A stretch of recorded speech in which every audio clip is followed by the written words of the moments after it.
करने थे। बिल्कुल आपका आपका पॉइंट ऑफ व्यू बिल्कुल अपनी जगह दुरुस्त है। इस पे वज़ीर दाखिला साहब खुद भी कह चुके हैं कि इसी वजह से हम इस्लामाबाद में अगवानियों की फर्दर उनकी जो रिहाइश है उसके ऊपर भी पाबंदी लगा रहे हैं। कुछ गैर मुल्कियों की भी इस हवाले से वो थी कि वो भी उनके काफिले में शामिल थे जिनको इस किस्म की शरपसंदी के लिए इस्तेमाल किया गया। लेकिन मुझे ये बताएं कि अब कुछ अहम डेवलपमेंट्स भी हो रही हैं और यकीनन शायद यही सूरत हाल थी जिसकी वजह से जो अपनी बुनियादी लीडरशिप थी PTI की वो तो नज़र ही नहीं आ रही थी। लेकिन अब ये खबरें भी हैं कि शायद PTI के ऊपर मुमकिन तौर पर पाबंदी लग सकती है। करारदाद भी बलूचिस्तान असेंबली में पेश हुई है। गवर्नर राज की भी खबरें हैं। आपके ख्याल में हुकूमत की तरफ से ऐसा कोई इकदाम किया जा सकता है? क्योंकि गंडापुर साहब तो हर धरने या एहतजाज में जो रिसोर्सेज हैं खैबर पख्तूनख्वा की वो भरपूर तरीके से इस्तेमाल करते हैं। देखिए, किसी भी किस्म के स्ट्रिक्ट एक्शन को रूल आउट नहीं किया जा सकता। जो ये तो मैं इसको 9 मई पार्ट 2 ही कहूँगा, क्योंकि it's nothing short of that. लोगों की ज़ाती इमलाक या सरकारी इमलाक पे जिस तरह हमला आवर हुए और जिस तरह धावा बोला गया, जिस तरह पड़ाव करने की कोशिश की गई और जिस तरह मतलब मुल्क के तमाम तर जो चीज़ें हैं उसको नुकसान पहुंचाया गया, इकॉनमी से लेके आप देखें तो सोशल फैब्रिक को देखें, तमाम तर चीज़ों को देखें, इतना नुकसान पहुंचाया इन लोगों ने वहाँ पे। अब ये मैं रूल आउट नहीं कर सकता, खा वो गवर्नर राज के हवाले से हो या PTI के ऊपर पाबंदी के हवाले से हो। पाबंदी का मैं अपना एक पर्सनल ज़ाती व्यू ज़रूर रखता हूँ कि किसी सियासी जमात पे किसी किस्म की पाबंदी नहीं होनी चाहिए। लेकिन ये कैसी सियासी जमात है, ये कैसी सियासत कर रही है कि इनको लोगों की लाशों की सियासत करनी है, इन लोगों की लाशों के ऊपर सियासत करनी है, एहलकारों की लाशों के ऊपर सियासत करनी है। क्या मुझे बताएं कि जो रेंजर्स के 3 एहलकार शहीद हुए या पुलिस के FC के एक एहलकार शहीद हुए, क्या वो कम पाकिस्तानी थे? क्या वो इस वतन से कम मोहब्बत करते थे या क्या वो पाकिस्तानी नहीं थे? तो ये तमाम तर वो चीज़ें हैं जो देखनी है। अभी ये लाशों की सियासत करना चाहते हैं।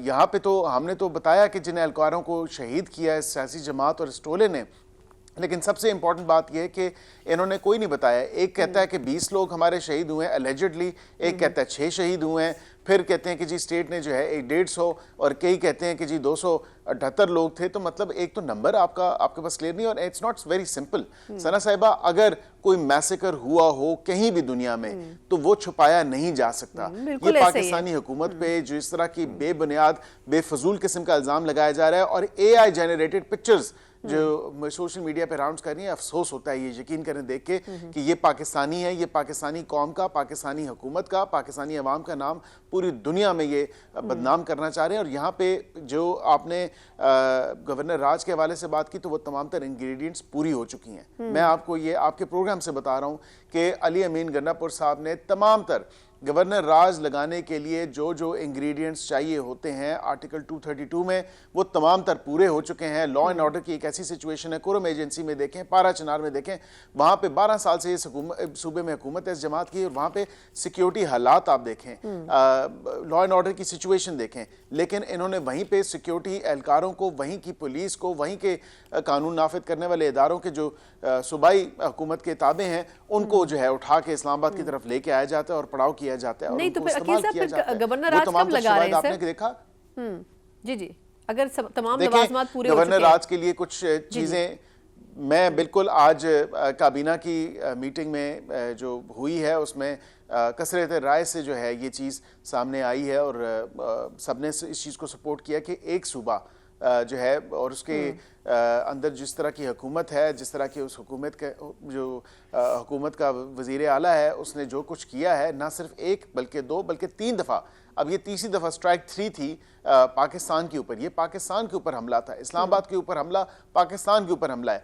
ये आप it's easier said than done. लेकिन ये आए रोज़ एहतजाज की बात करते हैं, आए रोज़ ये धावा बोलने की कोशिश करते हैं, आए रोज़ ये खून खराबा करना चाहते हैं। Enough is enough, we've had enough of this drama.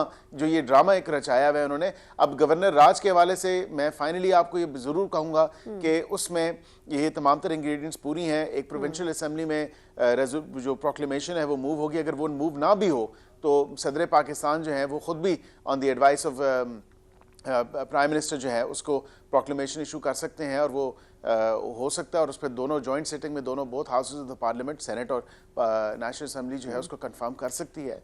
तो बिल्कुल ये आइंदा आने वाले आप दिनों में देखेंगे, इसको रूल आउट नहीं किया जा सकता। आई थिंक बड़ा एक सेन जो है वो स्टेप होगा इस तमाम तर खून खराबा और इस तमाम तर जो है सो कॉल्ड एहतजाज को जो है वंस एंड फॉर ऑल दफन करने में। अच्छा अकील साहब, ये भी फरमाएगा कि सर जो अब नए मुकदमात बन रहे हैं गंडापुर साहब के और बुशरा बीबी के खिलाफ, तो क्या दोबारा उनकी गिरफ्तारी हो सकती है?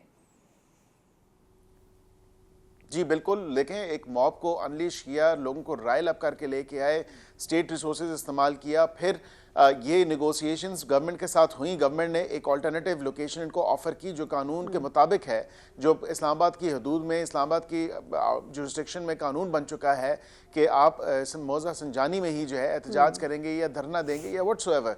तो ना तो इजाज़त ली इन लोगों ने, लेकिन उसके बाद उल्टा जो है चढ़ाई की इस्लामाबाद के ऊपर और तमाम तर इतना स्टेट रिसोर्सेज को प्राइवेट इंडिविजुअल्स और सिटीजन्स की जो अमलाक थी उनको नुकसान पहुंचाया गया और उसके साथ साथ ये लोगों को गुमराह करके इस्लामाबाद लेके आए और बेयारो मददगार छोड़ दिया। तो ऑब्वियसली एक हिजानी की कैफियत जो है, इन्होंने एक ऐसी दहशतगर्दी की जो एक सिचुएशन क्रिएट की है, बिल्कुल इनके खिलाफ कानूनी कार्रवाई होगी और किसी को कोई कानून से कोई ना तो बालातर है ना किसी को कोई इस्तिस्ना हासिल है। और मैं आपको ये आपके प्रोग्राम के थ्रू बता देता हूँ कि बुशरा बीबी हो या वज़ीर आला KP हों अली अमीन गंडापुर साहब, इनके खिलाफ कानूनी कार्रवाई होगी और कानून हरकत में आएगा। If they not stopped at this particular point, ये इससे ज़्यादा जो है पाकिस्तानी कौम का, अवाम का और पाकिस्तान का नुकसान करेगी। दुरुस्त। अच्छा सर, आखिरी सवाल करना चाहूँगी, वो ये कि कुछ हलाकतों के हवाले से बड़ा कन्फ्यूजन फैला हुआ है सोशल मीडिया पर, आप खुद भी देख रहे होंगे। एक तरफ PTI क्लेम कर रही है कि कई हलाकतें हुई, ट्रक भर के बकौल उनके जो हैं वो डेड बॉडीज़ खैबर पख्तूनख्वा में आनी है, लेकिन दूसरी तरफ हुकूमत का दावा यह है कि कोई भी हलाकत नहीं हुई है। तो एग्जैक्ट पिक्चर है क्या? मैं आपको एग्जैक्ट पिक्चर, बड़ा अच्छा सवाल आपने किया, मैं आपको एग्जैक्ट पिक्चर बता देता हूँ कि एक सोशल मीडिया पे बड़ा झूठ और ढोंग और ड्रामा किया गया कि शायद कंटेनर पे पड़ते हुए जो एक शख्स था वो नमाज पढ़ रहा था और लॉ इन्फोर्समेंट एजेंसीज ने उसको गिराया और वो उसकी डेथ होगी। वो खुद उसकी वीडियो मंजर यहाँ पे आ गई, उसने कहा मुझे चोट लगी लेकिन मैं टिकटॉक बनाने के लिए वहाँ पे जो है ऊपर गया था और मुझे दोस्तों में शर्त लगी थी। एक तो सबसे बड़ा झूठ और प्रोपेगेंडा जो किया जाता है सोशल मीडिया के थ्रू, इस सियासी जमात के थ्रू किया जाता है। दूसरा आप देखें कि ये कहते हैं कि एक लीडर इनका कहता है कि 6 लोग हमारे शहीद हुए, दूसरा लीडर कहता है 20 लोग हुए, तीसरा लीडर कहता है कि 278 हुए, और चौथा आके कहता है कि 100 से जायद हुए, फिर पांचवा आता है कि नहीं हजारों में हो गए।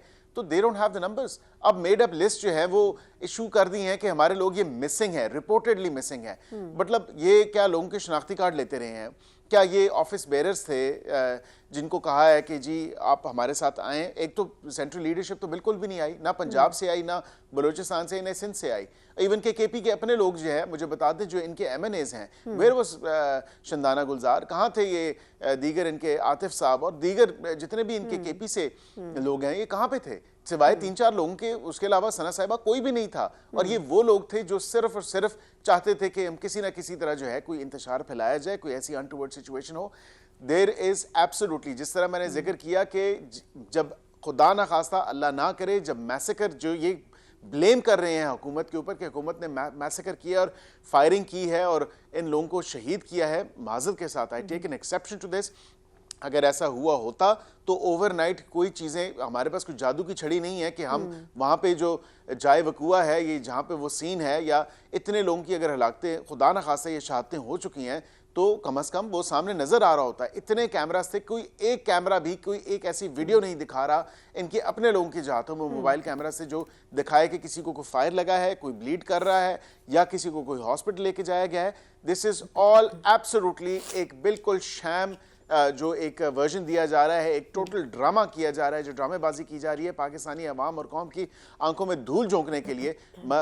ये बहुत अफसोसनाक बात है कि लोगों के सेंटिमेंट्स को के साथ दोबारा खेलने की कोशिश की जा रही है और पाकिस्तानी अवाम को गुमराह करने की कोशिश की जा रही है। प्लीज़ खुदारा, मैं आपके नाज़रीन को भी कहूँगा कि इसको लाइट मत लें।